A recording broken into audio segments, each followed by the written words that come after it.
আপনি যেইখানে যেই অবস্থায় বসবাস করছেন সেখানে একজন ভালো সালাফি আলেম আছে, কোরআন ও সহিহ সুন্নাহ ভিত্তিক ইলম অর্জন করার সুযোগ আছে আপনার। হক্কানি রব্বানি ওলামায়ে কেরাম আছেন, আপনি নিজেকে ধন্য মনে করবেন, সেই আলেমের কাছে আপনি গিয়ে ইলম অর্জন করবেন। ধরুন আপনার বাড়িটা এমন এক জায়গা, আপনার ঘর, আপনার বাড়ি যেখানে একটা নদীর পাশে আপনার বাড়ি, আর সেই নদীর পানি প্রবাহমান, চলমান পানি। যখনই আপনার পিপাসা লাগে সেখান থেকে আপনি এক গ্লাস পানি নিয়ে পান করতে পারেন, যখন ইচ্ছা তখন। ঠিক প্রত্যেকটা সালাফি ওলামায়ে কেরাম, আহলে হাদিস ওলামায়ে কেরাম এক একটা নদীর মতো আপনি উদাহরণ নিতে পারেন।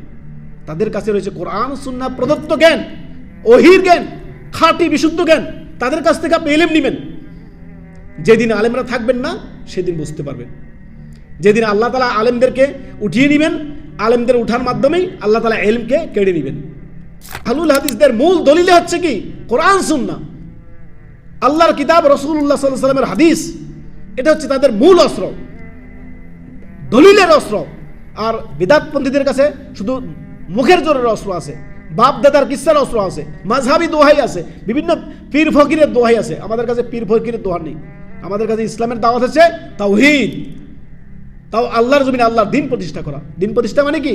তাওহীদ প্রতিষ্ঠা করা। দ্বীন প্রতিষ্ঠা মানে কি? ব্যক্তি জীবন থেকে, সমাজ থেকে নিয়ে, পরিবার থেকে নিয়ে রাষ্ট্রের মধ্যে প্রত্যেকে আল্লাহ বিরোধী দিনদার হয়ে যাওয়া, এর নামে হচ্ছে দ্বীন প্রতিষ্ঠা। দ্বীন প্রতিষ্ঠা মানে ক্ষমতা দখল না, ভুল কনসেপ্ট এটা। আল্লাহ আমাদেরকে বুঝার তৌফিক।